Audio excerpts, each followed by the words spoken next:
ऋषि पंचमी व्रत कथा। विदर्भ देश में उत्तांग नामक एक सदाचारी ब्राह्मण देव रहते थे। उनकी पत्नी बड़ी ही पतिव्रता थी, जिसका नाम सुशीला था। उस ब्राह्मण के एक पुत्र तथा एक पुत्री, दो संतान थी। विवाह योग्य होने पर उन्होंने समान कुलशील वर के साथ कन्या का विवाह कर दिया। देवयोग से कुछ दिनों बाद वह विधवा हो गई। दुखी ब्राह्मण दंपति कन्या सहित गंगा तट पर कुटिया बनाकर रहने लगे। एक दिन ब्राह्मण कन्या सो रही थी कि उसका शरीर कीड़ों से भर गया। कन्या ने ये सारी बात माँ से कही।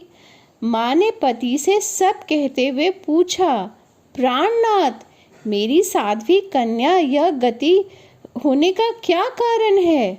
उत्तांग जी ने समाधि द्वारा इस घटना का पता लगाया और बताया, पूर्व जन्म में भी यह कन्या ब्राह्मणी थी।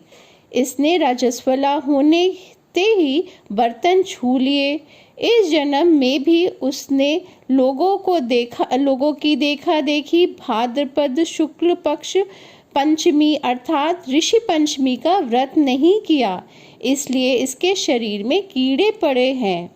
धर्मशास्त्र की मान्यता है कि राजवत्सला स्त्री पहले दिन चंडालिनी, दूसरे दिन बार्गघातनी तथा तीसरे दिन धोबी के समान अपवित्र होती है।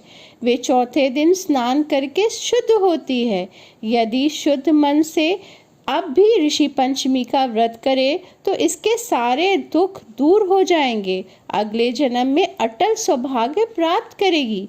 पति की आज्ञा से पुत्री ने विधि पूर्वक ऋषि पंचमी का व्रत एवं पूजन किया। व्रत के प्रभाव से उसके सारे पाप मुक्त हो गए। अगले जन्म उसे अटल सौभाग्य सहित अक्षय सुख का भोग मिला। तो बोलिए ऋषि पंचमी की जय। सब कोई इसका व्रत जरूर करें। ऋषि पंचमी व्रत विधि। 20 सितंबर को ऋषि पंचमी मनाई जा रही है। सुबह जल्दी उठकर स्नान आदि से निवृत्त हो जाएं। इसके बाद घर के मंदिर को अच्छे से साफ करें।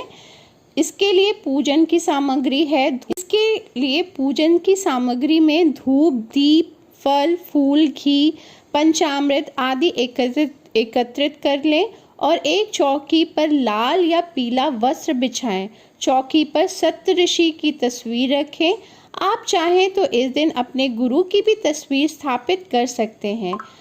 अब उन्हें फूल, फल, नैवेद्य आदि अर्पित करें। इसके बाद आरती करें और प्रसाद ग्रहण करें और वितरित भी करें।